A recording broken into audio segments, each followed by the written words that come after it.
ইয়ানা এবার চমকালো, ভরকালো, অপ্রস্তুত হয়ে ছিটকে সামান্য দূরে সরে দাঁড়ালো রিফাত হতে।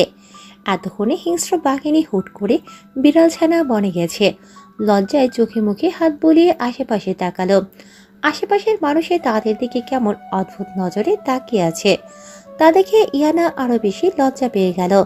রিফাত এবার উপহাস্যপূর্ণ একটা হাসি দিল। বুঝেছে তার ডোজ কাজে লেগেছে। সময় ব্যয় না করে ইয়ানা হাত ধরে গাড়িতে বসায় আর নিজে বসে ড্রাইভিং সিটে। ইয়ানা কিছু বলার মতো ভাষা খুঁজে পেল না, তাই চুপ থাকায় শ্রেয় মনে করল। সময় বেরোলো। গাড়ির জানালা ভেদ করে স্নিগ্ধ হাওয়া ছুঁয়ে দিল ইয়ানাকে। এতক্ষণে ফুরফুরে মন মস্তিষ্ক হঠাৎ করে অনুদ্বেল হয়ে পড়ল। চঞ্চল মেয়েটা শান্ত হয়ে পড়ল। গলা কেমন ভার ভার লাগছে। চোখটা মিটমিট করে পার কিছু বন্ধ করল, খুলল। সময় পেরোলো স্রোতের মতো। প্রায় 15 থেকে 18 মিনিটের মধ্যে গাড়ি এসে থামলো একটা লেকের ধারে। রিফাতের না বলাতে ইয়ানা ডোর খুলে নেমে পড়ল। দিশাহীন হেঁটে গেল সামনের দিকে। বিশাল এক ঝিল, আশেপাশে সবুজ ঘাসেদের কার্পেট। লোক সংখ্যা কম হলেও প্রায় জনই কপত কপতে, তাই একে অপরের দিকে তাকানোর সময়ই নেই কারো। মুহূর্তের মধ্যে রিফাত এসে ইয়ানার পাশে দাঁড়ালো। লম্বা একটা শ্বাস টেনে ইয়ানার উদ্দেশ্যে কিছু বলার জন্য উদ্যোগী হতেই ইয়ানা ঝিলের জলে নিজের অবয়বের দিকে তাকিয়ে শান্ত স্বরে বলল, আমি জানি আপনি এর সম্পর্ক চান না। জোর করে আর যাই হোক কোনো সম্পর্ক টিকিয়ে রাখা সম্ভব নয়। একটা সময় হয়তো আপনি এই নামমাত্র সম্পর্কের থেকে মুক্তি চাইবেন, কিংবা হয়তো চাইছেন। আজ আমি আপনাকে বলছি, আপনি যখন খুশি আমার থেকে মুক্তি নিতে পারেন। চিন্তা নেই, কোনো দিন কোনো রকম অধিকার নিয়ে আপনার কাছে যাব না। আপনি নিজের মতো করে জীবন কাটাতে পারেন। আমি কোনো দিন বাধা হব না। এক নিঃশ্বাসে কথাগুলো বলল ইয়ানা। চোখ বেয়ে গড়িয়ে পড়ল নোনা জল। বুকের বাঁ পাশে সৃষ্টি হয়েছে তীব্র যন্ত্রণা। অদ্ভুত অনুভূতিরা দলা পাকিয়ে গেছে গলার মাঝ বরাবর। রিফাত শান্ত দাঁড়িয়ে রইল, কিছু বলতে পারল না। সে তো ইয়ানাকে এনেছিল কিছু বলার জন্য, তার বন্ধু আহিলের পরামর্শে। ইয়ানাকে কিছু অতীত বলতে এসেছিল সে, কিন্তু ইয়ানার কথার কাছে তার সব শব্দ মিয়ে গেল। আমি একা চলে যেতে পারবো, আপনাকে আমার সাথে আসতে হবে না। চিন্তা নেই, দাদুর কথাতেও আমরা এক রুমে থাকবো না। চলে গেল ইয়ানা। চোখ তুলে কিংবা ঘুরে পর্যন্ত তাকালো না সে রিফাতের দিকে। দেখল না রিফাতের শান্ত স্নিগ্ধ মুখশ্রী। সময় যে প্রবাহমান, তাই কারো জন্য থেমে থাকে না। পেরিয়েছে বেশ অনেকটা সময়। দিন গেছে, গেছে রাত্রি। সেদিনের পর থেকে দূরত্ব বজায় রেখে চলা, এড়িয়ে যাওয়া, সমস্ত কিছু আগের থেকে আরো বেশি প্রখর হয়েছে। কাছে আসবে না বলে পণ করেছে। যতটা সম্ভব ব্যবধানে থাকবে ইয়ানা। সবকিছুর পরেও কি যেন একটা মোহিনী শক্তি, এক অদ্ভুত আকর্ষণ। এদিকে রিফাতের চাপ বেড়েছে। প্রায় সময় তাকে বাহিরেই কাটাতে হচ্ছে, কিন্তু এত ব্যস্ততার মাঝেও বারবার মনে পড়ছে ইয়ানার বলা সেই তিক্ত বলে। মাঝে মধ্যেই ইয়ানার কথা চিন্তা করে ডুব দিচ্ছে গভীর ভাবনায়। আর কখনো মাথা ঝাঁকিয়ে সব চিন্তা দূরে ঠেলে দিতে চাইছে। কি এক অদ্ভুত ধাঁধায় পড়েছে সে। মেয়েটার থেকে সেই তো দূরে থাকতে চেয়েছিল, আর এখন যখন ইয়ানা নিজেই এই সম্পর্ক থেকে তাকে মুক্তি দেবে বলে জানালো, তখন এ ধরনের অনুভূতি কেন? টিউশন শেষে দাঁড়িয়ে আছে আলেয়া। চারিদিক প্রায় অন্ধকার করে এসেছে। ঠান্ডাকালে এই এক সমস্যা। সন্ধ্যা নামে অনেক আগে। আলেয়া চিন্তিত মুখে হাত উঠিয়ে বারবার ঘড়ি দেখছে। একটা অটো তার চোখে পড়ছে না। এদিকে প্রায় সমস্ত ছাত্রছাত্রীরা চলে গেছে নিজ নিজ গন্তব্যে। হাড়হিম শীতল আবহাওয়া, দফা রফা অবস্থা আলিয়ার। বারবার হাতে হাত ঘষে চোখে মুখে বোলাচ্ছে। এরই মাঝে কোথা থেকে রকেটের বেগে এক বাইক এসে দাঁড়ালো ঠিক আলিয়ার পায়ের একদম সামনে। আলিয়া ভয়ে দুপা পিছিয়ে গেল। ভয়ে শরীর কেঁপে উঠল। আর একটু হলে তার পা শেষ। বুকে হাত রেখে জোরে নিঃশ্বাস নিয়ে সামনে তাকাতেই মেজাজ বিগড়ে গেল। দাঁত কিরমির করে বলল, হাফিজের বাচ্চা, হাঁপানি রুগী, চোখে কি মার্বেল গুলি লাগানো, নাকি হাতে বাইক পেয়ে ভেবেছ ওটা হেলিকপ্টার? যত সব। আর একটু হলেই তো আমি পা থাকতে খোঁড়া হয়ে যেতাম। খোরা হলে তো আমারই ভালো, তোকে নিজের চোখের সামনে বসিয়ে রাখতে পারতাম। বিড়বিড় করে বলা কথায় নিজেই অবাক হয় হাফিজ। মেয়েটা তার মাথা প্রায় নষ্ট করে ফেলেছে। হাফিজের বিড়বিড় গলা দেখে আলেয়া আরো তেতে গেল। তেরে সে বাইকের উপর ধূপ করে হাত মেরে বলল, কি বিড়বিড় করছো? যা বলার মুখের সামনে বলো। যেখানে আমার কথা আমি নিতে পারছি না, সেখানে তোকে বলে তুই হাবলা হয়ে যাবে। কি কি? আন্ডা, বাইকে বস। কেন? আর তুমি এখানেই বা কি করছো? নিশ্চয়ই মেয়ে পটানোর ধান্দায় এখানে হাজির হয়েছো, তাই না? বাড়ি গিয়ে ছোট মাকে সব বলবো, দেখো। অত প্রশ্ন কিসের? আর তোর মাথায় এত চিপ ভাবনা চিন্তা আসে কোথা থেকে? আমার মতো হ্যান্ডসাম শেষ পর্যন্ত কিনা মেয়ে পঠাবে? ইস, বসতে বলেছি বসবে, না হলে তোর লস। রাস্তাঘাট শুনশান প্রায়, একটাও অটো চোখে পড়বে কিনা সন্দেহ। বাদবাকি তোর ইচ্ছে, বসলে বস, না হলে আমি যা। পুরো কথা শেষ হওয়ার আগে আলিয়া ভালো বাচ্চাদের মতো হাফিজের বাইকের পেছনে বসে পড়ে। হাফিজ প্রথমে ঘাবড়ে গেলেও পরে স্বাভাবিক হয়ে যায়। মনে মনেই হাসলো, প্রশান্তি অনুভব করলো প্রবল। বাইক স্টার্ট দেওয়ার আগেই সতর্কতার সংকেত হিসেবে বলল, ধরে বস, পড়ে যাবি না হলে। আলিয়া নাকচ স্বরে বলল।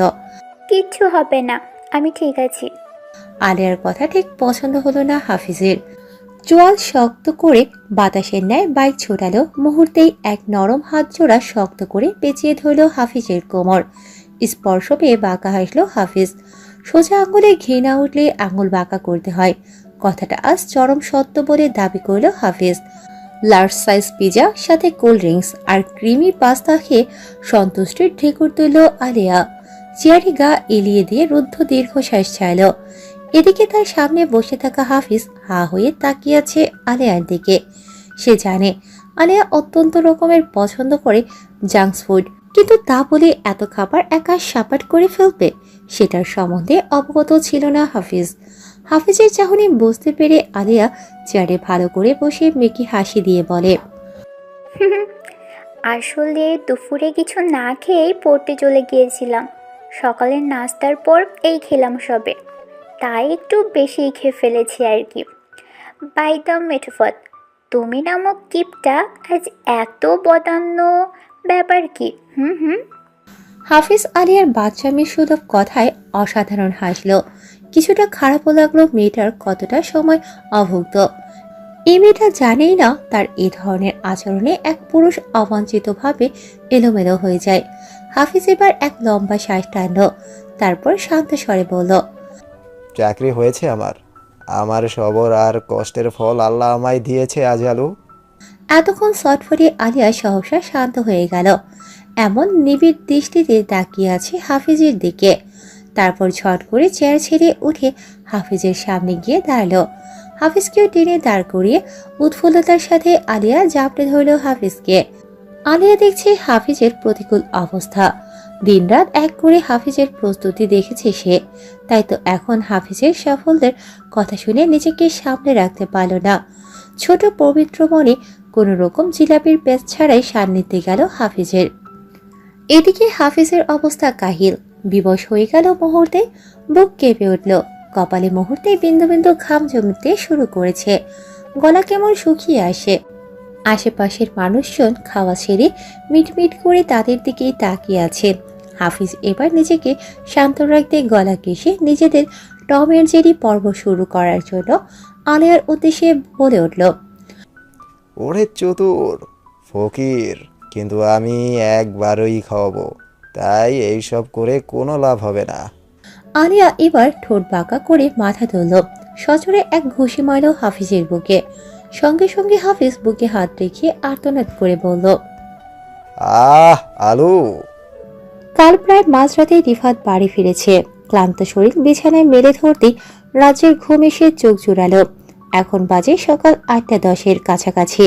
বিছানা ছেড়ে আড়মোড়া ভেঙে উঠে বসল রিফাত। আজ বেশ ফ্রেশ অনুভব হচ্ছে তার, মেজাজটা বেশ মনোরম।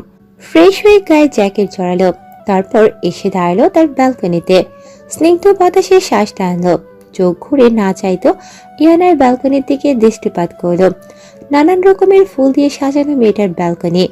ফুলের সমাহার, এর সাথে টমেটো গাছও রয়েছে। তাতে প্রায় 4টার মতো টমেটো ফলেছে, আর আছে লঙ্কা গাছ, সেখানেও ডজন খানেক সবুজ ছোট বড় লঙ্কা হয়ে আছে। রিফাত বেশ মুগ্ধ হলো ইয়ানার কর্মের প্রতি। ছোটবেলা থেকেই মেয়েটা আলাদা, তার শখ, আশা, আকাঙ্ক্ষা খুবই সীমিত, অল্পতেই সন্তুষ্ট। কারো গলার স্বর্পে রিফাত মাথা নোয়ালো। দেখলো ঠিক তার সামনের রাস্তায় ইয়ানা দাঁড়িয়ে আছে, সাথে আছে পাশের বাড়ির ছেলেটা। বেশ কয়েকবার চোখে পড়েছে ছেলেটা রিফাতের, কিন্তু ইয়ানার সাথে ছেলেটার কি কথা থাকতে পারে? কি সুন্দর হেসে হেসে কথা বলছে ইয়ানা ছেলেটার সাথে। কই, তার সাথে তো এরকম করে কথা বলে না। রেলিং এ রাখা হাত শক্ত হলো রিফাতের। না চাইতো এক সুপ্ত রাগ কাজ করছে ইয়ানার পদে। তারা রিফাতকে খেয়াল করেনি, করলেও রিফাতে তাদের সম্পূর্ণ দেখতে পাচ্ছে এবং তাদের কথা শুনতে পাচ্ছে পরিষ্কারভাবে। এর মধ্যে রিফাত শুনতে পেল ছেলেটির কণ্ঠ। আচ্ছা ইয়ানা, তোমাদের বাড়ি কিছুদিন আগে যে ভাইজানটা এসেছে সে তোমার কি হয়? ইয়ানা কিছুক্ষণ মাথা নিচু করে ভাবল। এদিকে রিফাতের কান খাড়া করে আছে ইয়ানার উত্তর শুনবে বলে। কানে যেন বিদ্রোহ করে বলছে। নিজের চিন্তায় নিজেই অবাক হয়ে রিফাত। ইয়ানা এবার রিফাতকে দ্বিগুণ অবাক করে দিয়ে বলল, উনি আমার কাজিন হয়, আর এই বাড়ির বড় ছেলে উনি সিয়াম ভাই। এতদিন ডাক্তারি পড়ার সুবাদে তিনি বিদেশে ছিলেন। অবশ্য আপনি কিভাবে জানবেন? আপনার তো এখানে এসেছেন মাত্র 1.5 বছর। ভীষণ মিষ্টি করে কথাগুলো বলে উঠল ইয়ানা। সিয়াম নামক ছেলেটিও সন্তুষ্টি প্রকাশ করলো ইয়ানার কথায়। এখানে আসার দ্বিতীয় দিনের সকালে সিয়াম ইয়ানাকে তাদের ছাদে দেখেছিল। ছোট্ট খরগোশ ছানার সাথে মন মাতিয়ে গল্প মশগুল ছিল মেয়েটি। ব্যাস, সিয়াম বাবাজি হৃদয় হার হলেন ইয়ানার সাথে আগ বাড়িয়ে কথা। মিশির কথা শুনে নিজেও একটা বিড়াল পোষে, যাতে করে তাদের বন্ডিং আরো গভীর হয়। এদিকে রিফাত রাগে অগ্নিশর্মা। ইয়ানার কথা শুনে সে প্রায় ফুঁসছে। এই রাগের কিরণ কি শুধুই তাকে কাজিন বলা, নাকি ছেলেটার সাথে হেসে হেসে কথা বলার জন্য? না না, দুটোই একসাথে, দু কারণে বেজায় ক্রুদ্ধ। হুট করে রিফাতের এরকম ক্লেশের অর্থ বুঝে আসলো না। চোয়াল শক্ত করে জোরে নিঃশ্বাস ফেলতে লাগলো। শুধু ইয়ানাকে একবার হাতের কাছে পেলেই হয়। মিশিকে কোলে নিয়ে ইয়ানা সিঁড়ি বেয়ে উপরে উঠল। মুহূর্তে মিশি লাফ দিয়ে নেমে গেল। হয়তো রেগে আছে ইয়ানার উপর। সিয়ামের বিল্লুর সাথে মিশির প্রেমের মাঝে হিটলার হয়ে দাঁড়ানো ইনায়াকে মিশি প্রায় এড়িয়ে গেল। ইয়ানা হাঁ করে রইল মিশির আচরণে। প্রেম যে কাঁঠালের আঠা, বাক্যটা শুধু মানব জাতির উদ্দেশ্যে নয়, তা আজ বুঝলাম। ইয়ানা কথাগুলো বলতে বলতে আপন মনে হেঁটে যাচ্ছিল, কিন্তু ক্ষণিকের মধ্যে কেউ ইয়ানার হাত ধরে হ্যাঁচকা টেনে কোনো এক রুমের মধ্যে নিয়ে আসে। আচমকা টানে ইয়ানা ঘর বড়িয়ে যায়। ভয়ে বুক ধক করে উঠল তার। দীর্ঘ প্রশ্বাস টানতে টানতে সামনে তাকাতেই দেখল রিফাত তার হাত দুটি দেয়ালের সাথে চেপে ধরে রক্তচক্ষু মেলে তার দিকেই তাকিয়ে আছে। ইয়ানা এবার জমে গেল। রিফাত তার এত কাছে থাকাতে শীত দ্বারা বেশ শীতল স্রোত নেমে গেল। পেট কেমন মোচড় দিয়ে উঠল। কিন্তু লোকটার হলো কি? ভাবসাব এমন কেন? কিছু বলে ওঠার আগেই রিফাত চোয়াল শক্ত করে আরো ঝুঁকে গেল ইয়ানার দিকে। দাঁতে দাঁত পিষে বলে, আমি তোমার কাজিন? ইয়ানা রিফাতের প্রশ্ন শুনে কিছুটা বিস্মিত হলো। তারপর নিজে ভ্রু নাচিয়ে পাল্টা প্রশ্ন ছুড়ল, তাহলে আপনিই বলুন, আপনি আমার কে? রিফাত কিছুটা থম মেরে গেল। ভারী চেহারা হালকা হয়ে আসলো, দৃষ্টি শান্ত হলো। ইয়ানার প্রশ্ন তাকে ভেতর থেকে ঝাঁকিয়ে তুলল। প্রশ্নের উত্তর খুঁজে পেল না রিফাত। রিফাতের ভাবভঙ্গিমা দেখে ইয়ানা তাচ্ছিল্য হাসল। নিজের হাত ছাড়িয়ে নিতে নিতে বলল, যেদিন নিজের প্রশ্নের উত্তর নিজে খুঁজে পাবেন, সেই দিন প্রশ্ন করার অধিকার পাবেন। আর এত প্রশ্নের বা কি আছে? থাকুন না নিজের মতো। এই ইনায়া কোনো দিন আপনার কাছে কোনো রকমের অধিকার চাইবে না। আর আশা করি আপনিও আপনার লিমিট ক্রস করবেন না। হাত ছাড়িয়ে বেরিয়ে গেল ইয়ানা। রিফাত অবাক। নিজের উপর নিজেরই ভীষণ রাগ উঠেছে তার। ইয়ানার এই ধরনের আচরণ তার সহ্য হচ্ছে না। রাগে শরীর কাঁপছে তার। ছোটবেলাকার ইয়ানা আর এখন মুহূর্তেই চলে যাওয়া ইয়ানার মধ্যে শত পার্থক্য খুঁজে পাচ্ছে রিফাত। সে তো বিদেশ থেকে ভেবেই এসেছিল দেশে ফিরেই সে এই মেয়েটাকে শরীয়তে তালাক দেবে, মুক্তি হবে নিজেও আর মুক্তি দেবে মেয়েটাকেও। কিন্তু এখন এমন কেন হচ্ছে তার?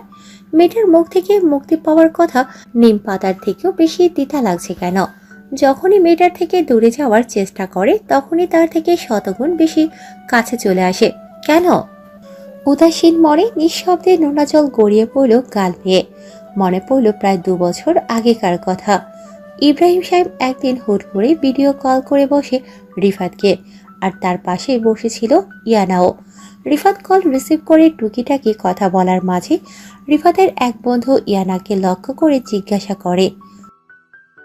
রিফাত খুবই স্বাভাবিকভাবে সব সময়ের মতো গম্ভীর স্বরে উত্তর দিয়েছিল। She is cousin, not very important. তখন এই কথার মধ্যে থাকা অবহেলা ইয়ানা বুঝতে না পারলেও এখন তা ঠিকই উপলব্ধি করতে পারে। ঠুনকো এই সম্পর্কের মেয়াদ রিফাত শেষ করার আগে সে শেষ করে ফেলবে, কিন্তু এই যে মর্মজারে বেসামাল অনুভূতি, সেটা কিভাবে শেষ করবে? এদিকে রিফাত পায়চারি করছে রুমের এ মাথা থেকে ও মাথা, কিছুতেই নিজেকে শান্ত রাখতে পারছে না। মেয়েটার দুর্হৎ চাহনি কঠিন শব্দ, রিফাত মানতে নারাজ। ওই লৌহমানবী শক্তভাষী ইয়ানাকে সে চেনে না, নাকি পরিস্থিতির বশে নিজের কঠিন দেখানোর চেষ্টা মাত্র। এর মধ্যে দরজায় টোকা পড়ল। বাহিরে দাঁড়ানো আফতাব সাহেবের কণ্ঠ ভেসে আসলো। রিফাত, রুমে আছো? জি, আসুন। রিফাতের অনুমতি পেয়ে আফতাব সাহেব রুমে প্রবেশ করল। এক বাড়িতে থেকেও তাদের দূরত্ব আকাশ ও জমিনের ন্যায়। বাপ ছেলে দেখা প্রায় সপ্তাহ খানেক পর আফতাব সাহেব মনে মনে সূক্ষ্ম দীর্ঘশ্বাস ছাড়ল। ছেলেটার সাথে দূরত্বের কারণ হিসেবে নিজের অবিচার বেশি খুঁজে পেলেন তিনি। তোমায় তোর বাড়িতে দেখাই যায় না রিফাত। সকালে নাস্তার টেবিলও না, আর রাতের বেলা ডিনারের সময়ও না। এইভাবে ব্যস্ত সময় পার করলে শরীর খারাপ করবে তো। নিজের বাবার এরকম সম্বন্ধসূচক কথা শুনে রিফাত মাথা তুলে তাকালো। বাবার দিকে যে কতদিন পর তার নজর পড়েছে তা হাতে গোনার বাহিরে। ভালোবাসা যেন অভিমানের কাছে হেরে গেল। শুকনো ঢোক গিলে নজর কার্নিশে রেখে তাচ্ছিলতার সঙ্গে বলল, কি অদ্ভুত না? হৃদরোগের ডাক্তার আমি, আর আমার শরীর খারাপের কথা এক ব্যবসায়ী মানুষ বলছে, যার কিনা আমায় নিয়ে কোনো মাথা ব্যথাই ছিল না কোনো দিনই। রিফাত, বাবার কথা অগ্রাহ্য করে রিফাত আবারও বলল, প্রয়োজনে পাশে পাইনি তাকে, শুধু নানান সম্পর্ক সিদ্ধান্ত চাপিয়ে দিল আমার মাথায়। বাচ্চা ছেলেটার পাশে দাঁড়ানোর বদলে ব্যস্ত ছিল তখন নিজের নতুন জীবন শুরু করতে। যাই হোক, যা বলার জন্য এসেছেন বলে ফেলুন। ছেলের এরকম বেদনামূলক কথা শুনে আফতাব সাহেবের বুক কেঁপে উঠল। ভাষা খুঁজে পেল না ছেলের কথার বদলে করে উত্তর দিতে, তাই নিজের দুঃখ সংগোপনে ঢোক গিলে ফেলল। হাতে থাকা কাগজটা টি টেবিলের উপর রেখে বলল, তোমার আর ইয়ানের রেজিস্ট্রি পেপার। আমি জানি তোমাদের সম্পর্কটা বেশি দূর এগোয়নি, কিন্তু আমি বলবো সম্পর্কটাকে একটা সুযোগ দিয়ে দেখো। বিয়েটা যেভাবে হোক না কেন হয়েছে তো। তোমরা বিবাহের এক অটুট ও পবিত্র বন্ধনে আবদ্ধ। শরীয়ত মোতাবেক তোমাদের জীবন এক। আমার বিশ্বাস ইয়ানা তোমায় কোনোদিন নিরাশ করবে না। মেয়েটাকে তুমি ছোট থেকে নিজের চোখের সামনে দেখেছ। আশা করি তোমার নতুন করে কিছু বোঝাতে লাগবে না। জন্মের আগেই বাবা হারিয়েছে। আমি চাই না সম্পর্ক এগোনোর আগেই সে নিজের স্বামীকেও হারাক। তোমার চোখে আমি একটা ভালো বাবা হতে পারিনি, কিন্তু রিফাত, আমার মিনতি, ইয়ানার সামনে আমাকে একটা ভালো শ্বশুর হওয়ার সুযোগ দিও। কথাটি বলেই আর দাঁড়ালেন না আফতাব সাহেব। এদিকে নিস্তব্ধ হয়ে থাকলো রিফাত। গলা ভারী হয়ে এলো। অনিমেষ দৃষ্টিতে তাকিয়ে রইল টি টেবিলে রাখা রেজিস্ট্রি পেপারের ওপর। নিজের রুমের চেয়ারে মাথায় হাত দিয়ে আফতাব সাহেবকে বসে থাকতে দেখে ব্যাকুল বেগে ছুটে এলো আশফিয়া। মনটা দুরু দুরু করছে। আফতাব সাহেবের কাঁধে হাত রেখে অস্থির কণ্ঠে জিজ্ঞাসা করল, এইভাবে বসে আছো কেন? শরীর কি খারাপ লাগছে? আজ অফিসে যেতে হবে না, কিছু বলো। আফতাব সাহেব মাথা তুললেন। আশফিয়া এবার মনে হয় কেঁদে দিল বলে। এই মহিলাটার মন ভীষণ নরম, মায়ায় মোড়ানো। রিফাতের মা দুনিয়া ছাড়ার প্রায় 9 মাসের পর তিনি আশফিয়াকে বিয়ে করেন, নিজের ইচ্ছের বিরুদ্ধে। পরিবারের চাপে তাদের কথা মতে রিফাতের একটা মা প্রয়োজন। সময় পারলে আফতাব সাহেব উপলব্ধি করতে পারে তিনি সত্যিই একটা বিস্ময়কর ভালো জীবন সঙ্গী পেয়েছেন, কিন্তু এর বদলে তিনি হারিয়ে ফেলেছেন তার ছেলেকে। আশফু, আমি মনে হয় আমার ছেলেকে তৃতীয়বারের মতো হারিয়ে ফেলবো। মিস্টার আফতাবের কম্পনরত গলার স্বর আশফিয়াকেও কাঁপিয়ে তোলে। অতঃপর আফতাব সাহেবের হাত দুটো নিজের হাতের মুঠোয় নিয়ে আশ্বাস কণ্ঠে বলে, চিন্তা করবেন না, সব ঠিক হয়ে যাবে।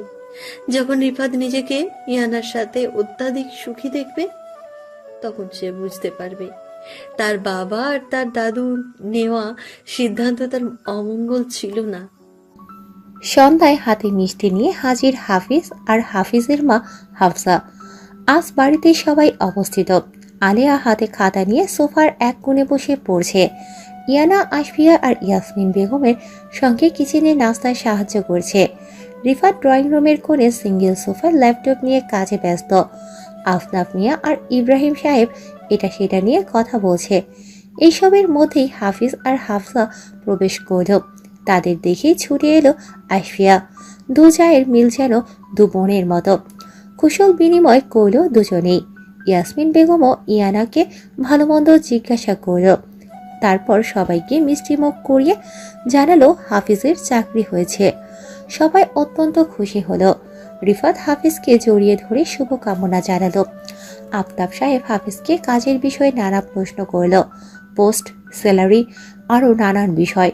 হাফিজ সমস্ত কিছু চাচাকে বুঝিয়ে বলল। তাতে আফতাব সাহেব সন্তুষ্ট হলেন। হাফিজ এবার ইব্রাহিম সাহেবের পাশে বসে ইব্রাহিম সাহেবের দাড়ির মাঝে আঙুল চালিয়ে জিজ্ঞাসা করল, হ্যান্ডসাম, কেমন আছো?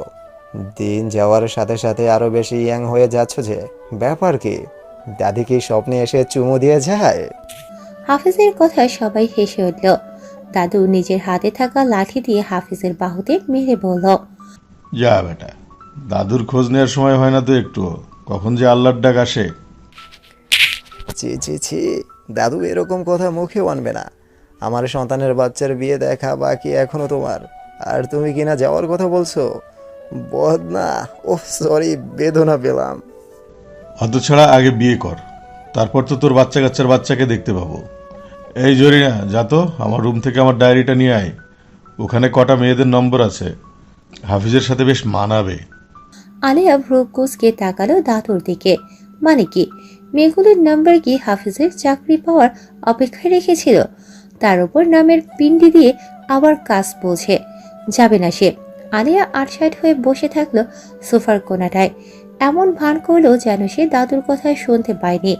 এরই মাঝে আলিয়ার দিকে তাকিয়ে দাদু আবারও বলে উঠল, কিরে হালিমা, যাবি তো? এবার মাথাটা গরম হয়ে গেল আলিয়ার। তেতে উঠে বলল, সব মেয়েদের নাম্বার তোমার কাছে যখন আছে, তখন তুমি তো একটা বিয়ে করে নিতে পারো নাকি? ডায়েরি তো নয়, জানো শাদি.com অ্যাপ। বলি কি, আমাদের জন্য একটা স্মার্ট দাদি নিয়ে আসলেই তো পারো। আলিয়ার কথায় পুরো ড্রয়িং রুমে হাসির রোল পড়ে গেল। দূরে বসা রিফাতও না চাইতেও হেসে দিল, জোরে নয়, ঠোঁট টিপে। ইয়ানা দূরে দাঁড়িয়ে হাসতে হাসতে রিফাতের দিকে তাকালো। লোকটা হাসছে, চাঁদ নিশ্চয়ই আজ নিজের পথ ভুলেছে। হাসির এক পর্যায়ে হাফিজ দাদুর উদ্দেশ্যে বলল, চিন্তা নেই দাদু, সময় হলে বিয়ে করে নেব। মেয়ে আমার দেখাই আছে, শুধু সে হ্যাঁ বললেই হয়। হাফিজের কথায় হাফসা বেগম আশফিয়ার সাথে কথা থামিয়ে হাফিজের দিকে বিস্ফোরিত চোখে তাকায়। শুধু তিনি নয়, ড্রয়িং রুমে বসে থাকা সমস্ত সদস্যের চোখ এখন হাফিজের দিকে। হাফসা বেগম অবাক স্বরে বলে, বাবু, তুই প্রেম করছিস? হাফিজ একদম ভড়কে যায়। তার মা তো ফিল্ম শুরু হওয়ার আগেই ক্লাইম্যাক্স দেখিয়ে দিয়েছে। নার্ভাস হাসি ফুটিয়ে তোলার চেষ্টা করে বলে, আরে মা, তুমিও না। আমি বলেছি একটা মেয়ে আমার দেখা আছে, আমি প্রেম করছি, এটা আমি কখন বললাম? কে মেয়েটা? আশফিয়ার প্রশ্নে হাফিজ উদ্বিগ্ন হয়ে পড়ে। মনে মনে নিজেকে ঝাড়ি দিয়ে বলে, কি উত্তর দিবি এবার? মেয়ে আর কেউ না, বড় মা। মনে মনে নিজের গোষ্ঠী উদ্ধার করে মুখে আমতা আমতা সুরে বলে, ওটা সিক্রেট, সময় আসলে বলবো। ওকে আর কেউ খাটে না। আজকালকার ছেলে মেয়ে উভয়ই অনেক অ্যাডভান্স। নিজের জীবনের সাথে খারাপ ডিসিশন নেবে তা বিশ্বাস সবার। সবাই সবার মতো ব্যস্ত হওয়ার পর হাফিজ গিয়ে বসে আলিয়ার পাশে। জিজ্ঞাসা করে, পড়াশোনার কি খবর? পড়াশোনার ফোন নাম্বার নেই আমার কাছে, তারপর খবর জানি। আরে পরীক্ষার কথা জিজ্ঞেস করেছে। তো পরীক্ষার কথা পরীক্ষাকেই জিজ্ঞাসা করো। আমার সাথে এটা দেখা হয়নি অনেক দিন, খবর বলবো কেমনে? আবার তার সাথে আমার সম্পর্ক খুব একটা ভালো না। আলিয়ার সিরিয়াসভাবে এরকম আবল তাবল উত্তরে হাফিজ ভরকে যায়। মাথায় হাত দিয়ে অবাক হয়ে বলে, হায় হায় আল্লাহ, পরীক্ষার চাপে পাগল হয়ে গেলে নাকি? ইস, বেচারি কম বয়সে মেন্টাল রোগী হয়ে গেলি। সমবেদনা জানাই আন্তরিকভাবে। আলিয়া আবার উঠে দাঁড়ালো, হাতে থাকা খাতা নিয়ে পরপর বাড়ি মারল হাফিজের বুকে। তারপর হন হন করে হেঁটে উপরে চলে গেল। হাফিজ বুকে হাত দিয়ে হেসে ফেলল। উফ, আমি শেষ। রাত প্রায় 11:10। ঠান্ডা বেড়েছে প্রবল। হাফিজ এবং হাফসাকে রাতে না খাইয়ে পাঠাতে অমত পোষণ করেন আশফিয়া। তাই তারা রাত্রে ডিনার করে বাড়ি ফিরে যায়। নানান কাজে ব্যস্ত সময় পার করে রুমে আসে ইয়ানা। ফ্রেশ হয়ে ঘুমানোর চেষ্টা করলেও ঘুম আসে না তার। একাকী সময় কাটাতে ব্যালকনিতে দাঁড়ায়। থালার মতো চাঁদ ধীরে ধীরে আবারও ফুরিয়ে আসে, কিন্তু ইয়ানার কাছে চাঁদ সমস্ত রূপে ভালো লাগে। এক কথায় চাঁদ তার একাকী কালের বন্ধু। হঠাৎই ইয়ানার মন খারাপ হলো। 19 বছর বয়সে নিজেকে এমন পরিস্থিতিতে পাবে তা ধারণার বাহিরে ছিল। গলা ভারী হয়ে এলো। আকাশের দিকে তাকিয়ে আপন মনে বলল, বাবা ছাড়া পৃথিবীটা বড়ই কঠিন। এই কঠোর পৃথিবীতে কেউ কারণ নয়। আমি যে বড়ই একা আব্বু। জন্মের আগেই তোমায় হারিয়েছি তো। আমাদের তো আত্মার সম্পর্ক, জানো, মাঝে মধ্যেই ভয় হয়। আমার শেষ সম্বল মাম্মা যদি আমার হাত ছেড়ে দেয় তোমার মতো, তাহলে তো আমি শেষ আব্বু। আমার আর কেউ থাকবে না তাহলে। তখন আমি দয়ার পাত্রী হয়ে যাব, আশ্রিতার নাম পাবো। ভালোবাসাহীনা জীবন মৃত্যুর থেকেও কঠিন। রিফাতের অস্থির লাগছিল। চোখের পাতা এক করতে না পারায় হাতে সিগারেটের প্যাকেট আর লাইটার নিয়ে ব্যালকনিতে পা দেওয়ার আগেই ইয়ানার গলার আওয়াজ শুনে থেমে যায়। পা বাড়ালো না আর, থমকে দাঁড়িয়ে শুনে ফেলে ইয়ানার প্রতিটা বাক্য। বুক ধক করে উঠল, অস্থির ভাবটা বাড়ল, ঘাড় বেয়ে বয়ে গেল এক শিহরণ। রিফাতের নার্সিং হোমের উদ্বোধনী অনুষ্ঠান আজ। বিভিন্ন মানুষ দ্বারা পরিপূর্ণ লন এরিয়া। বন্ধু বান্ধব আত্মীয় স্বজন দ্বারা ভরপুর এই পার্টি। রিফাতের কলিগ নার্সিং হোম এর সাথে জড়িত প্রত্যেক মানুষই এখানে একত্রিত। নানা রকমের ড্রিঙ্কস, ফাস্টফুড, খাবার দাবারের কোনো ত্রুটি নেই। সবাই নিজ নিজভাবে মশগুল, কেউ গল্পে তো কেউ খেতে। দানিশ, আহিল আর রিফাত হাতে সফট ড্রিঙ্কস নিয়ে দাঁড়িয়ে আছে।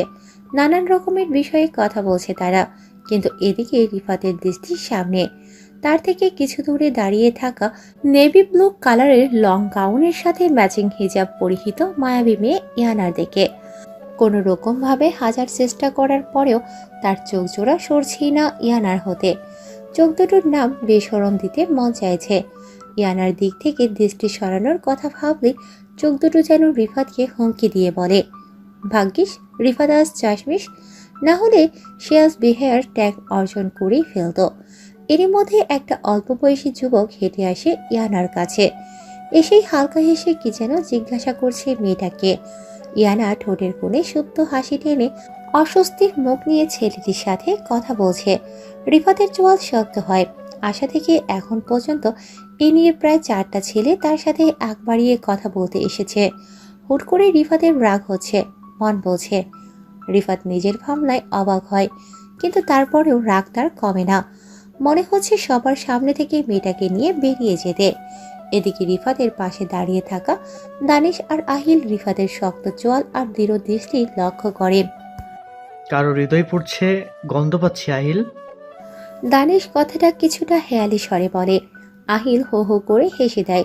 তাদের বন্ধুকে তারা মারাত্মকভাবে বোঝে। দানিশ কিছু একটা ভেবে পকেট থেকে মোবাইল বের করে আর ফোন করে ইনার সাথে গল্পরত তার বউকে। দানিশের ফোন পেয়ে তার বউ রুতবা ফ্রুকুসকে ফোন রিসিভ করে বলে, কি ব্যাপার, আমায় দেখতে পেয়েও ফোন করছো কেন?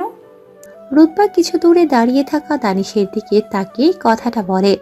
দানিশ একটা উড়ন্ত চুমু ছুঁড়ে ফোন লাউড মোডে দিয়ে বলে, একটু আগে একটা ছেলেকে দেখলাম ইয়ানার সাথে কথা বলতে। কি বলছিল সে? দানিশের কথায় রুতবা হেসে দেয়, বলে, একটা ছেলে দেখলে তোমরা মাত্র, এই নিয়ে 4 জন এসেছে। সবার একটাই কথা, মিস ইয়ানা, আপনার ফোন নাম্বারটা পাওয়া যাবে? অবশ্য ইয়ানা ভদ্র মেয়ের মতো তা মানা করে দিয়েছে। রুতবার প্রতিটা কথা রিফাতের কানে আসে। হাতে থাকা গ্লাস চেপে ধরে। মনে হচ্ছে এবার গ্লাসটা রিফাতের হাতেই ব্লাস্ট করবে। এরই মাঝে রুতবা আবার বলে, এই যে শোনো না। হ্যাঁ বলো না। রিফাত ভাইজানকে বলো ইয়ানাকে চোখে চোখে রাখতে, না হলে মেয়েটার মায়ায় ভরপুর চেহারা, যে কেউ হারিয়ে যাবে। তারপর ফুরুত। কথাটা রুতবা হেসেই বলল, কিন্তু তার কথা ইনার কান পর্যন্ত পৌঁছালো না। বউয়ের কথায় দানিশ অমায়িক হেসে বলল, আর কি জানো, যার বউ সে বুঝুক, নাইলে চোখের সামনে দেখুক তার বউকে অন্য কেউ নিয়ে উড়াল দিচ্ছে। সে তো আর বাচ্চা নয়, নিজের সব ভালো বোঝার ক্ষমতা থাকলে নিশ্চয়ই এই বিষয়েও সচেতন হবে। দানিশ কথাটা কিছুটা রিফাতকে ঝাড়ি দিয়েই বলল, তারপর ফোন কেটে দিল। তার আগে অবশ্য রুতবাকে লাভ ইউ বলা বাদ দিল না। দানিশ ফোন পকেটে ঢুকিয়েই আহিলের দিকে তাকিয়ে চোখ টিপ দিল। আহিলও কম যায় নাকি, সুযোগের সদ্ব্যবহার করে সেও রিফাতকে বিদ্রুপ করে বলল, আমার বউ হলে তাকে আমি চোখের পলকে সাজিয়ে রাখতাম, বগলের তলায় লুকিয়ে রাখতাম, যত্নে মুড়িয়ে রাখতাম। আর আজকালের ছেলেরা দাঁত থাকতে তার দাঁতের মর্ম বোঝে না। ইয়া আল্লাহ, তাদের তুমি বউকে ভালোবাসার তৌফিক দান করো, আমিন। কেউ যেন লুচির মতো ফুলছে, তার ফেটে যাওয়ার আগেই চল আহিল, আমরা ওই দিকটা যাই। রিফাতকে 100% খেপিয়ে দিয়ে মানে মানে কেটে পড়ল দুজন। এদিকে রিফাত রাগে ফুঁসছে, শরীর গরম হয়ে আসে। সাদা শার্টের ওপর গ্রে কালারের কোট খুলে ফেলে, কপালে পড়ে থাকা চুলের মধ্যে আঙুল চালিয়ে পেছনে ঠেলে দেয়। গোল চশমার আড়লে থাকা আখিদয় লাল রং ধারণ করেছে। জল শক্ত রেখে বড় বড় পা ফেলে রিফাত হেঁটে গেল ইয়ানার সামনে। হঠাৎ রিফাতকে নিজের সম্মুখে দেখে কিছুটা চমকে গেল ইয়ানা। সাদা শার্ট, গ্রে প্যান্ট, যা টাকনোর ওপর লোফার শু, সব মিলিয়ে ছেলেটাকে বেশ আকর্ষণীয় লাগছে। তাই তো আর চোখে সেও অগণিতবার দেখেছে রিফাতকে, কিন্তু ফর্সা মুখশ্রী এরকম লাল হয়ে আছে কেন? রিফাত কিছু ভেবেই ইয়ানার হাত চেপে ধরে, বলে, চলো আমার সাথে। ইয়ানা ভরকে যায়। এইভাবে রিফাতের হাত ধরে টেনে নিয়ে যাওয়াতে কিছুটা হলেও চমকে ওঠে মেয়েটা। আশেপাশের কিছু মানুষজন বিস্ফোরিত চোখে দেখছে তাদের দিকে। এতক্ষণ যেসব মেয়েরা রিফাতকে চোখ দিয়ে গিলে খাচ্ছিল, তারা ইয়ানার দিকে কেমন ঈর্ষার নজরে দেখছে। ইয়ানাকে কিছুটা দূরে নিয়ে গিয়ে একটা কোণ ঘেঁষে দাঁড় করায় রিফাত। তারপর ইয়ানার সান্নিধ্যে গিয়ে তার পাশে পিলারে হাত রাখে। এর মধ্যে শোনা যায় ইয়ানার জিজ্ঞাসু কণ্ঠ, এইভাবে আমায় এখানে আনলেন কেন?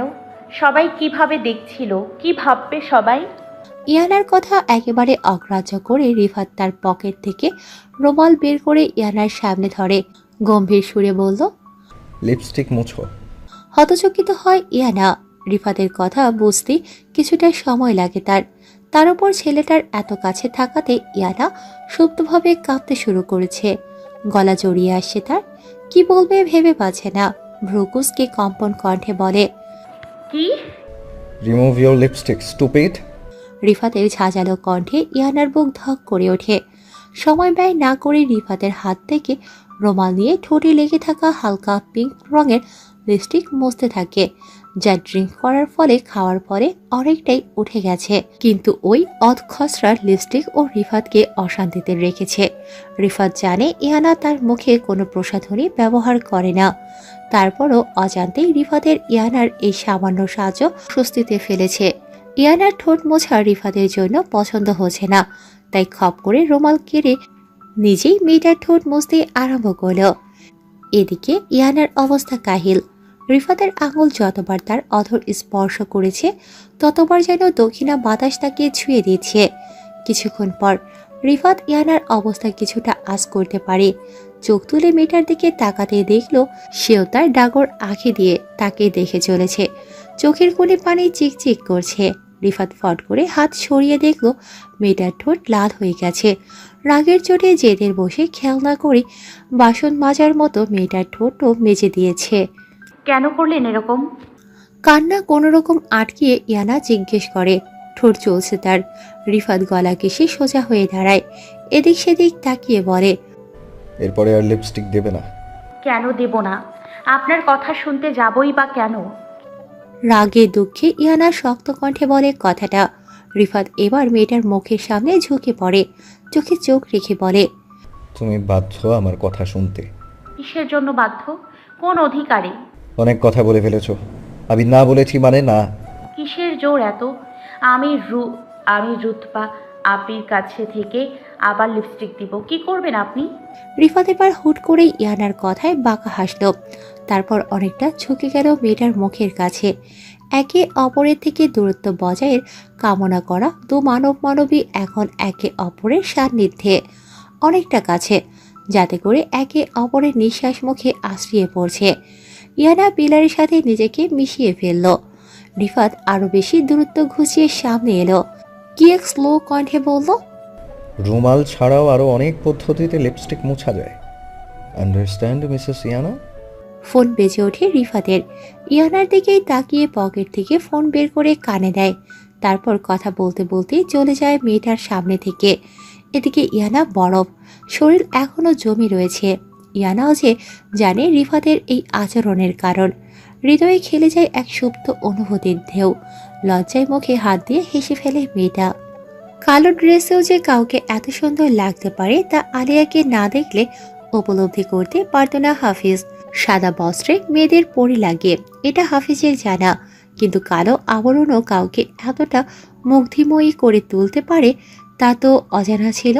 এক প্রকার মুখ হা করে তাকিয়ে আছে হাফিজ আলিয়ার দিকে। চোখে একরাশ মুগ্ধতা, মনের কোণে সৃষ্টি হয়েছে অস্থিরতা। মেয়েটা যেন দিন দিন আরো বেশি বশ করে ফেলেছে তাকে। আলিয়া অনেকক্ষণ ধরেই হাফিজের হ্যাবলাকান্ত চাহনি লক্ষ্য করছিল। কোমরের দুদিকে হাত রেখে ছোট ছোট চোখ করে আলিয়া হাফিজের সামনে এসে দাঁড়ায়। হুট করে আলিয়ার এরকম সামনে চলে আসাতে হাফিজ হক চুকিয়ে যায়। শুকনো ঢোক গিলে নজর এদিক ওদিক ঘোরাতে থাকে।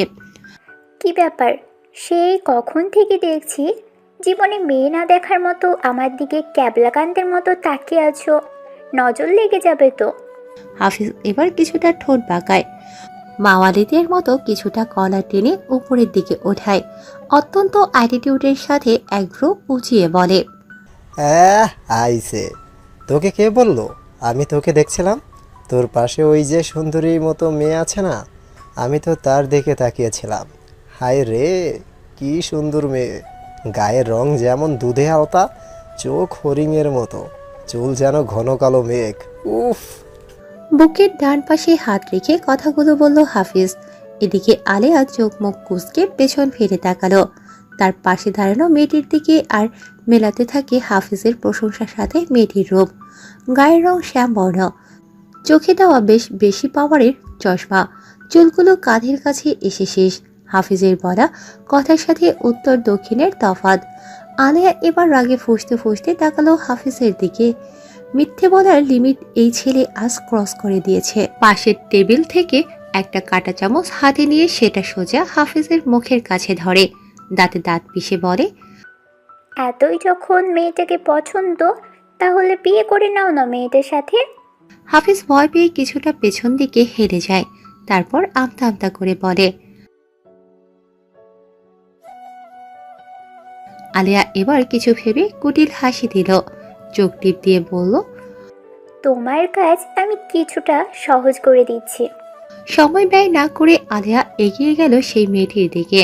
তারপর কি সব যেন গুসখুস করে বলতে আরম্ভ করলো।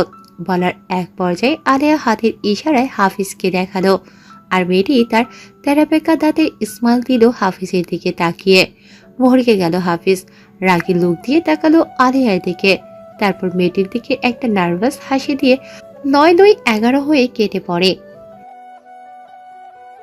চোখের ইশারায় কথাটা বুঝিয়ে দেয় হাফিজ। আলিয়া ডোন্ট কেয়ার ভাব নিয়ে তা পাত্তা দেয় না।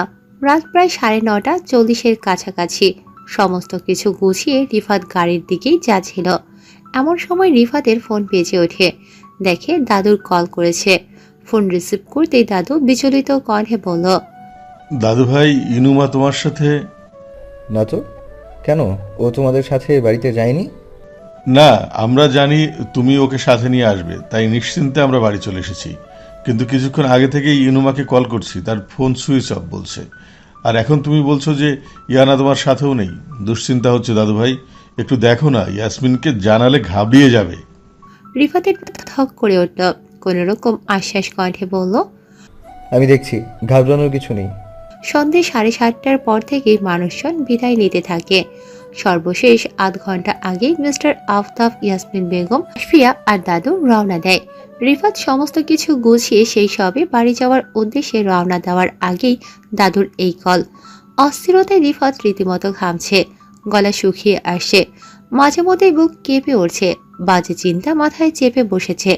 হন্তদন্ত হয়ে প্রতিটা কোণায় চেক করছে ইয়ানাকে, হাঁক ছেড়ে ডাকছে বারবার, কিন্তু ফাঁকা পরিবেশে তার আওয়াজ ইকো হয়ে আবারও ফিরে আসে। কপাল ঘর্মবিন্দুতে একাকার, মেয়েটা গেল কই?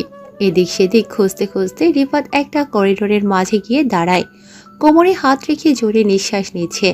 বুকের বাঁ পাশে শুরু হয়েছে চিনচিনে ব্যথা। মেয়েটির থেকে পালানো হৃদয় এখন মেয়েটিকে নিজের চোখের সামনে দেখার জন্য মরিয়া হয়ে উঠেছে। বারবার মনে হচ্ছে মেয়েটাকে একবার সামনে পেলে লুকিয়ে রাখবে বাহুবন্ধনে। দুশ্চিন্তা খেলে যাচ্ছে মস্তিষ্কে। নিজের সামনের চুল মুঠো করে ধরে সামনে ফেরার আগেই হঠাৎ রিফাতকে পেছন থেকে একটা নরম হাতের স্পর্শ করে তাকে জড়িয়ে ধরে, শক্ত করে দৃঢ়ভাবে, যেন রিফাতকে ছেড়ে দিলেই ও পালাবে।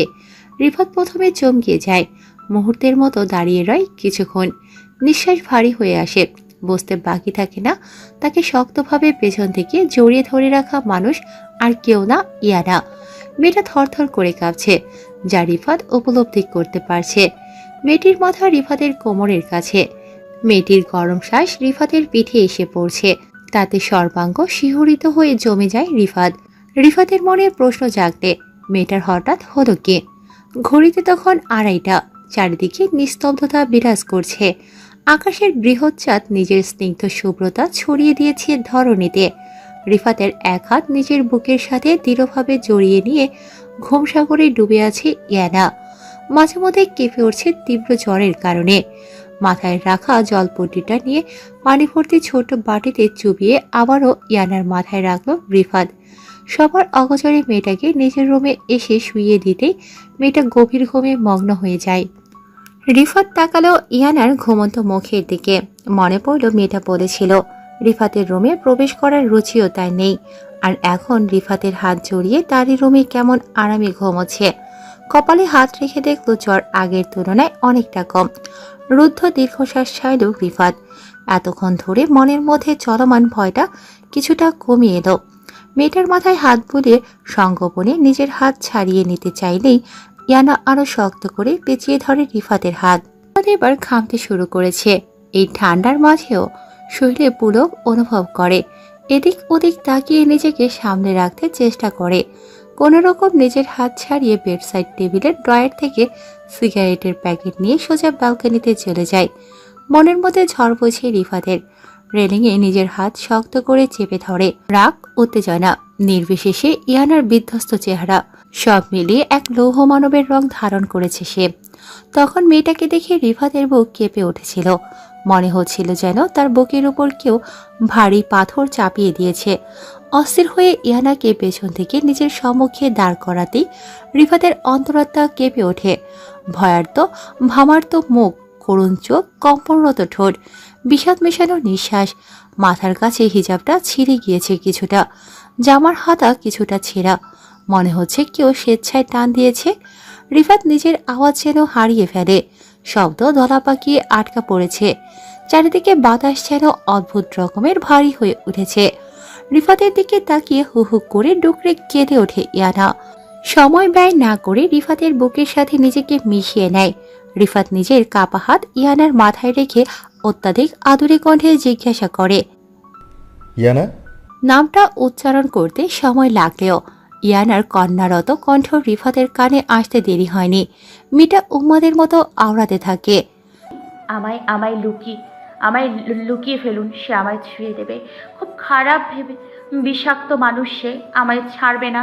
আপনি না হলেও চলে আসবে, আমাকে বাঁচান সেই জঘন্য স্পর্শ থেকে। দয়া করে কোথাও যাবেন না আমাকে ছেড়ে। রিফাতের সর্বাঙ্গ শিহরিত হয়ে জমে গেল যেন। ইয়ানার এক একটা বাক্য তার কর্ণসীমানার তীরের মতো বিঁধল। বুকের মধ্যে ড্রিম ড্রিম শব্দ হচ্ছে, গলার মাঝে যেন কাটা বিঁধে গেছে। ভাতযুক্ত কপাল ঘেমে একাকার। কোনো রকম ঠোঁট নাড়িয়ে বলল, কে কে তোমায় কথা শেষ করতে পারল না রিফাত।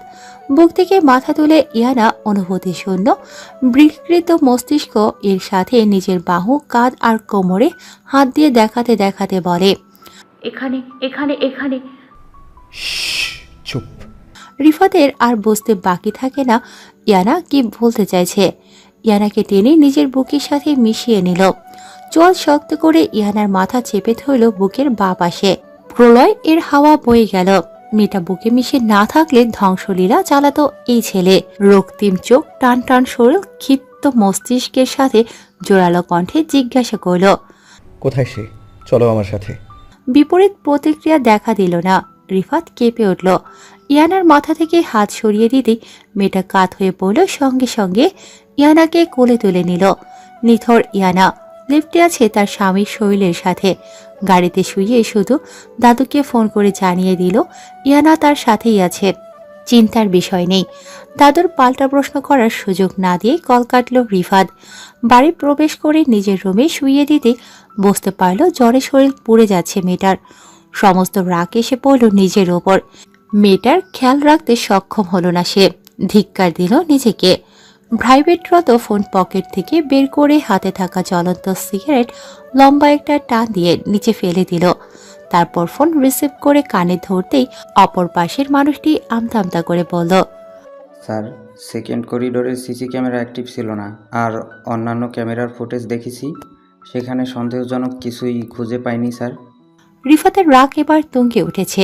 জোরে জোরে নিঃশ্বাস ফেলে দাঁতে দাঁত পিষে বলে, ইউজলেস ফিলো। আরো অনেক কিছু বলতে চাইল রিফাত, কিন্তু এখন তার রাগ সংবরণ করতে হবে। ফোন কেটে পকেটে পুরে নিল। অন্য সময় হলে এই ফোন এতক্ষণে ফ্লোরে চূর্ণ বিচূর্ণ হয়ে পড়ে থাকত। অসহায়ত্বের কাছে যেন আত্মসমর্পণ করছে রিফাত। সময় তার সঙ্গ অবলম্বন নয়। নিষ্প্রভ দৃষ্টি মেলালো পাশের বারান্দায়। ফুলের সমাহারের দিকে তাকিয়ে মনে মনে বলে উঠল, তোমাদের ইয়ানা ভালো নেই, সে তো আজ আমাকেও ব্যর্থ করে দিয়েছে। রুদ্ধশ্বাস ছেড়ে তাকালো আকাশ পানে। মনে পড়ল একটা আয়াত, আকাশের দিকে তোমার বারবার তাকানোকে আমি অবশ্যই লক্ষ্য করে। চোখ বন্ধ করল রিফাত। দোয়া চাইল সেই পরম করুণাময় আল্লাহর কাছে, যিনি কিনা কখনোই তাকে ফিরিয়ে দেবেন না। রুমের মধ্যে থেকে গোঙানির আওয়াজ পেয়ে ধ্যান ভাঙল রিফাতের। চটপট বারান্দা পেরিয়ে রুমে প্রবেশ করল। মেয়েটা বিছানা হাতড়াচ্ছে। পাশে কাউকে না পেয়ে ঘুমের মধ্যে ভয় পাচ্ছে মেয়েটা। রিফাত ঘাবড়ালো। বিক্ষিপ্ত চিত্তে বিছানায় বসে ইয়ানার মাথায় হাত রাখতে ইয়ানা খপ করে ধরে নেয় রিফাতের হাত। ভিড় করে বলে, কোথাও যাবেন না, আমার পাশেই থাকুন, না হলে ও আবার চলে আসবে। রিফাত অনুভূতিহীন হয়ে তাকিয়ে রইল ইয়ানার পানে। ঘুমন্ত ইয়ানার কপালে গভীর ঠোঁটের ছোঁয়া দিল। মাথা উঁচু করে মেয়েটির কপালে কপাল ঠেকিয়ে চোখ বন্ধ করে রাখল রিফাত। ইয়ানার উষ্ণ শরীর, গরম নিঃশ্বাস রিফাতকে ভেতর দিয়ে পুড়িয়ে দিচ্ছে। কি এক ভরসার হাত বাড়িয়ে দিয়েছে মেয়েটা রিফাতের দিকে। এই ভরসা, এই বিশ্বাস, এই নিষ্ঠাকে রিফাত কোনোভাবেই উপেক্ষা করতে পারছে না। কোনো এক অদৃশ্য অনুভূতির মায়াজালে আটকা পড়েছে রিফাতের হৃদয়। যে হৃদয়ে রিফাত কোনোদিন এই মেয়েটাকে জায়গা দেবে না বলে পণ করেছিল, সেই প্রতিজ্ঞাকে আজ রিফাত যেন নিজের হাতে দুমড়ে মুচড়ে ফেলে দিয়েছে। রিফাত উপলব্ধি করতে পারছে যে সে আটকা পড়েছে কোনো এক অনুরাগের বন্ধনে। কোনো কিছু না ভেবেই ইয়ানাকে নিজের বুকের মাঝে জড়িয়ে নিল। আদর মাখা স্পর্শে মাথায় হাত বোলাতে লাগলো। আহ্লাদ পেয়ে ইয়ানা আরো বেশি শক্ত করে জড়িয়ে নিল রিফাতকে। এই প্রথম কোনো নারীর এত কাছাকাছি রিফাত, আর তার উপর নারীটা তার বিবাহিত স্ত্রী। যুবক বয়সে কিছু বেসামাল ইচ্ছে প্রকাশ পেতে চাইছে, কিন্তু রিফাত সেই ইচ্ছেগুলোকে সুন্দরভাবে ধামাচাপা দিয়েছে। মেয়েটা জাগ্রত অবস্থায় থাকলে হয়তো কখনোই তার এত কাছে আসতো না। আজ আকাশের সেই শুভ্র চাঁদ আর তার জ্যোৎস্না সাক্ষী হিসেবে রইল এই দুই নরনারীর সান্নিধ্যে আসার। রাতের আধার পেরিয়ে সূর্যি মামা উঁকি দিয়েছে। ধরনীর বুকে শুরু হয়েছে কোলাহল। নিজ নিজ জীবনযাত্রায় ব্যস্ত সবাই। পাখিদের মতো আবারও আপন নীড়ে ফিরে আসবে দিন শেষে। শরীর টনটনে ব্যথা, মাথা বেজায় ভারী। কোনোরকম বিছানা ছেড়ে উঠে বসে ইয়ানা। চোখ পিট করে এদিক সেদিক তাকাতেই ভরকে গেল মেয়েটা। চোখ মুখ কুঁচকে ফেলল। সে যে এখন রিফাতের রুমের বিছানায় বসে আছে, তা উপলব্ধি হতেই চোখ কপালে উঠে যায় তার। নিজের দিকে ভালোভাবে তাকাতেই দেখল কালকের সেই নীল গাউনটা তার পরনে, শুধু মাথায় হিজাবটা নেই। নিজের রুমে যাবে বলে বিছানা ছেড়ে উঠে দাঁড়ালো। এক দুপা হাঁটতে নিজের ভর হারিয়ে পড়ে যেতে নিলে কোনো এক শক্ত হাত তার কোমর জড়িয়ে ধরে। ইয়ানাও পড়ে যাওয়ার ভয়ে সামনের মানুষটাকে বুকের কাছে কাপড় টেনে ধরে। সামনের মানুষটির দিকে তাকাতেই দেখল ওটা আর কেউ না, রিফাত। ইয়ানাকে ধরে রিফাত বিছানায় বসায়। এক হাতে থাকা খাবারের প্লেট টেবিলের উপর রেখে ডান হাতের উল্টে ইয়ানার কপালে ঠেকায়। কিয়ৎকাল পরক করে স্বস্তির শ্বাস ফেলে এক ধমক দেয় ইয়ানাকে। এই স্টুপিড, সবুর নেই? এখনই তো পড়ে যাচ্ছিলে। শরীরে জোর নেই কিন্তু জেদ অনর। কোথায় যাচ্ছিলে? ইয়ানা মাথা নিচু করে বলল, আমার রুমে। কোথাও যাওয়া হবে না, যাও ফ্রেশ হয়ে আসো, গোসল করবে। ইয়ানা চকিত চাহনি নিয়ে তাকালো রিফাতের দিকে। ভীত নজরে একবার চোখ বোলালো নিজের দিকে। সমস্ত কিছু ঠিকঠাক থাকার সত্ত্বেও অশান্ত মন হয়ে উঠল, বুক ধরপড় করছে। ছেলেটা তাকে সকাল সকাল গোসল করতে বলছে কেন? জোরে নিঃশ্বাস ছাড়ল কয়েকবার, সাথে শুকনো ঢোক এলো। এরই মধ্যে দরজায় এসে হাজির হলো আলিয়া, হাতে ইহানার জামা কাপড়। রিফাত আলিয়ার কাছ থেকে কাপড় নিয়ে আবারও ইহানার সামনে এসে হাজির হলো। এতক্ষণে ইহানার ভাবনা চিন্তা পরখ করে ফেলেছে রিফাত। মেয়েটা কি ভাবছে তার বুঝতে বেগ পেতে হলো না। রিফাত বাঁকা হাসল, ইয়ানার মুখের সামনে ঝুঁকে পড়ে বলল, অশ্লীল চিন্তা মাথা থেকে বের করো। যা ভাবছো তা হয়নি। আর এই বুদ্ধিটা নিশ্চয়ই আছে। যদি কিছু হতো তাহলে তুমি বুঝতে পেতে। রাতে জ্বর এসেছিল, এখন গোসল করলে ভালো লাগবে। আর ঘড়ির দিকে একবার তাকাও, এটা সকাল নয় বরং আধা বেলা। ইয়ানা লজ্জায় একাকার। ছি, কি ঠোঁট কাটা ছেলে, মনের কথা বুঝে ফেললো কেমনে? হালকা মাথা তুলে ঘড়ির দিকে তাকিয়ে দেখলো 11:30। চোখ বড় বড় করে রিফাতের দিকে তাকিয়ে আবারও মাথায় নুয়ে নেয়। আর কিছুক্ষণ ছেলেটার সামনে থাকলে লজ্জায় পানি হয়ে যাবে। আধ ঘন্টা সময় নিয়ে ইয়ানা বেরিয়ে এলো। কালো রং সংমিশ্রণের একটা 3 পিস পরে বেরিয়ে এলো। কোমরের নিচ পর্যন্ত চুল ভিজে চুপচুপে অবস্থা। কাঁপতে কাঁপতে বিছানার সামনে এসে দাঁড়াতে শুনতে পায় ব্যালকনি থেকে রিফাতের চিৎকারের শব্দ। বোঝা যাচ্ছে কাউকে আচ্ছা করে ধমক দিচ্ছে লোকটা।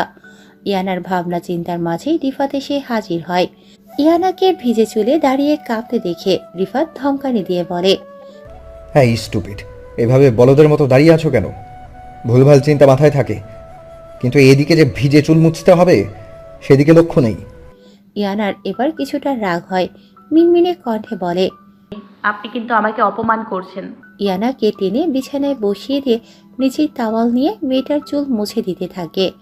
ইয়ানা স্তব্ধতা খেয়ে বসে থাকলো, কোনো কথাই মুখ থেকে উচ্চারণ করতে পারল না। লোকটা তার এত কাছে যে তার দম বন্ধ হয়ে আসছে। ওনাটাও বুকের মধ্যে জড়ানো নেই, তাই আরো বেশি অস্বস্তি বোধ করছে। রিফাতও আঁকাবাঁকা চোখে ইনায়াকেই দেখে চলেছে। মেয়েটা যে তার কাছাকাছি আসাতে কিছুটা অস্থির বোধ করছে তা সে ভালোই বুঝতে পেরেছে। কালকের ইয়ানা আর আজকের ইয়ানার মধ্যে কতটা না তফাৎ। কালকের অবচেতন ইয়ানা নিজেই সব দূরত্ব ঘুচিয়েছিল, আর আজ সেই ইয়ানাই তার কাছে আসতে বিব্রত বোধ করছে।